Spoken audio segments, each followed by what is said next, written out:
Prions, page 67, dans vos carnets. Il y a très longtemps, Dieu créa la terre. Puis les continents, puis la France, notre mère. Mais il créa aussi un homme avide de pouvoir. Qui devint un jour chef du territoire. Malgré sa bonne parole et son air enjôleur, il n'était pas le sauveur. Jésus, Jésus, reviens vite, c'est le bordel. Jésus, Jésus, viens nous sauver d'Emmanuel.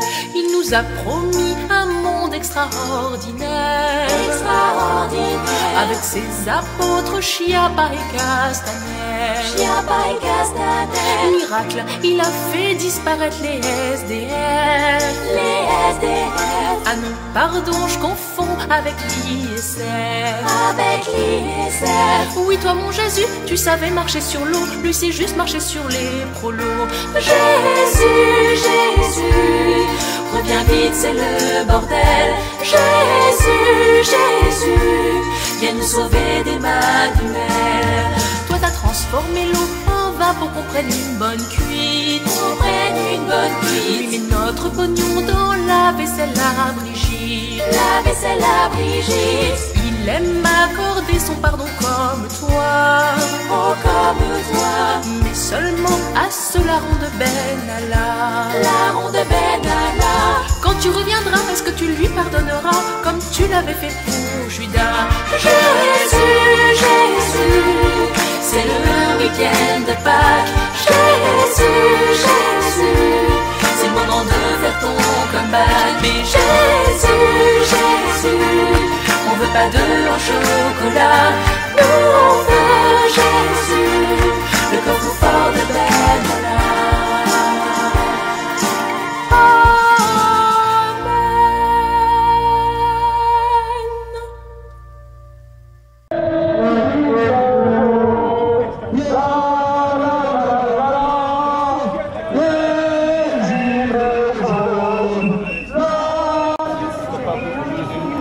Bon, mais on est à Besançon contre la loi sécurité globale. Je voulais prendre la parole parce que je voulais parler d'un sujet important que j'ai appris, c'est le futur démantèlement d'EDF. Alors c'est simple, les centrales nucléaires seront à la charge donc de l'État, mais tout le reste, c'est-à-dire énergie renouvelable, sera donné au privé. En clair, ce qui sera favorisé par les institutions internationales et donc qui sera rentable sera donné au privé. Ce qui sera défavorisé par les institutions internationales, le nucléaire, sera donné au public. Nucléaire qui déjà en grande partie est privatisé, dû au fait de la mauvaise gestion de l'État et dû au fait aux injonctions de Bruxelles. Cette affaire d'EDF est un symbole de ce que pousse à faire d'une part l'Union européenne, mais également la logique du libre-échange, à adopter des politiques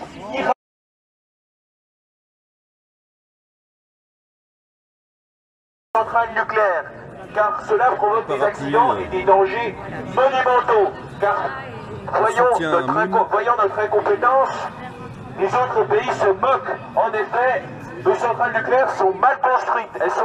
Prends la parole, Claude. T'as trouvé ton parapluie comme ça? Oh ben, il y a encore le coup.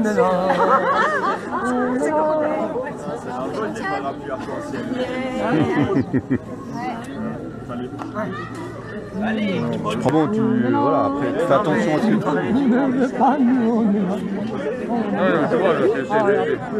fais. Ma cocotte. Là, bah, je vais prendre, si tu prends pas, toi. Ce sera le dernier. On va au passage Pasteur juste pour samedi.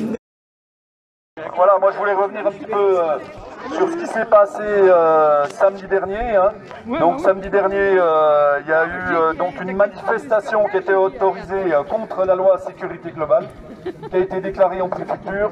Le préfet a décidé au dernier moment de l'interdire et a autorisé seulement le rassemblement.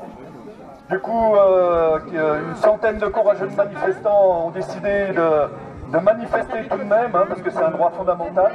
Et les manifestants ont été nassés directement à la préfecture. Et en fin de compte, à chaque fois que les manifestants sortaient, ils ont été verbalisés. Donc il y a eu 80 verbalisations à Besançon samedi dernier par rapport à cette manifestation contre la loi de sécurité globale. Si tu savais ta loi, Macron, si tu savais ta loi, où on se la met aucune hésitation, on veut la suppression, on veut quoi? La suppression! Plus fort, on veut quoi? La suppression! Police nationale, ministre du capital!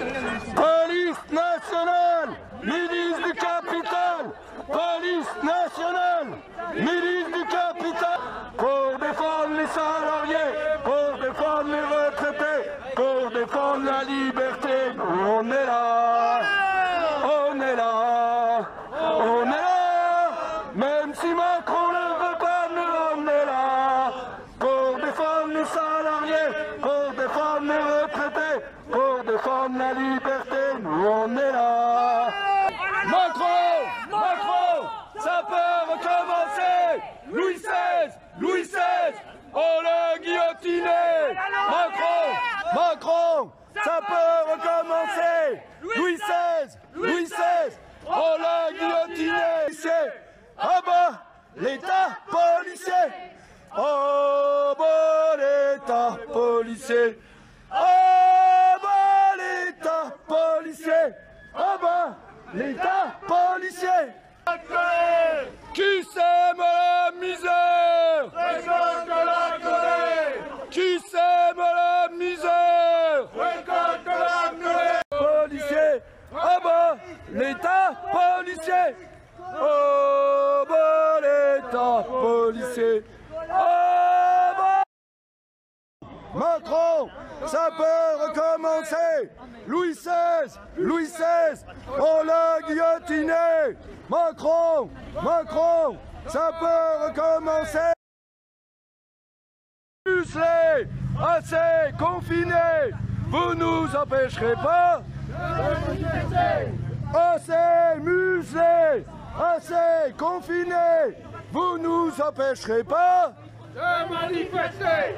Plus fort! Assez muselés, assez confinés, vous nous empêcherez pas de manifester! Police floutée! Police floutée! On passe devant le commissariat. À nous! La police est attaquée! À nous! Le commissariat il est attaqué! À nous!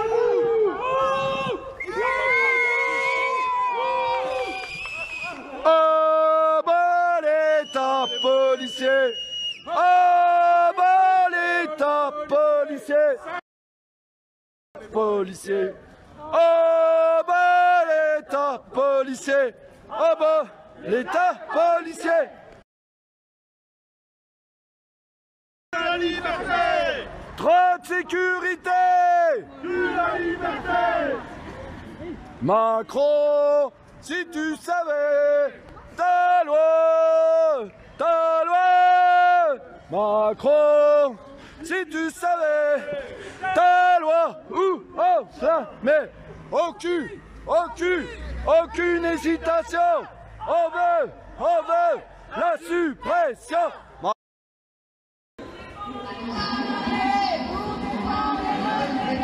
Pour défendre les gens, on est là.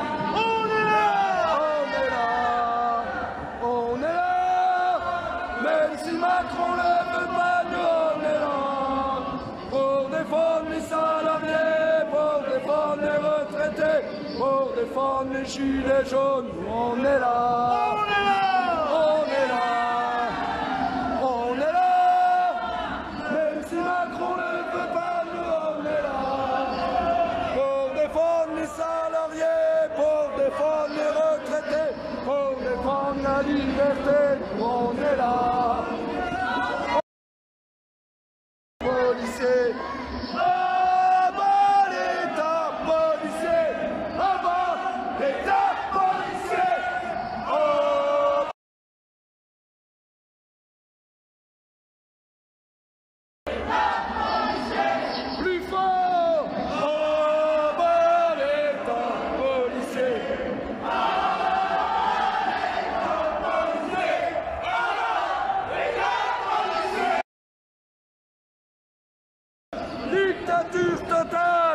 Sécurité globale.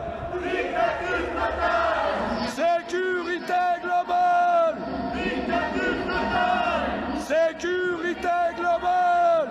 Dictature totale. Sécurité globale. Sociologue, auteur du livre Une insurrection populaire au destin incertain. Bonsoir Michel Fize, merci d'être avec nous en direct. On a vu ce retour aux sources pour les Gilets jaunes. Si l'on peut parler ainsi, c'est vrai qu'on les a beaucoup vus au tout début du mouvement dans les ronds-points, dans les péages. Et c'est vrai que pour eux, c'est très difficile aussi maintenant de manifester, notamment dans la capitale à Paris. Ils sont interdits de manifester par la préfecture de police.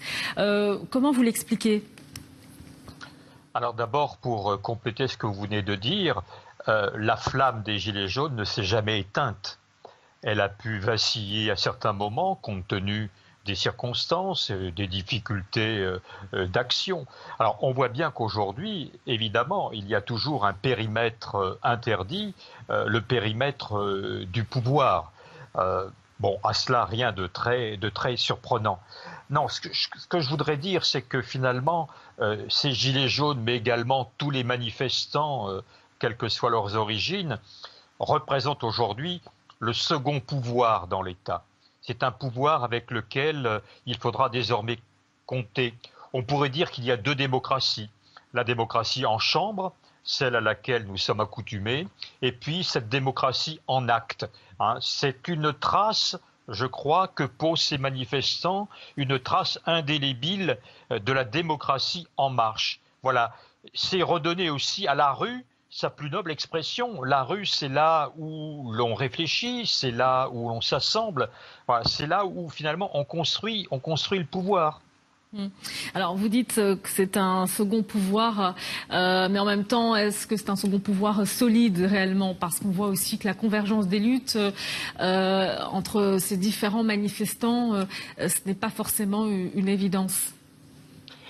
Vous avez raison, mais cette addition de mécontentement, de revendications s'installe dans le paysage. Je crois qu'il y a maintenant un fil continu.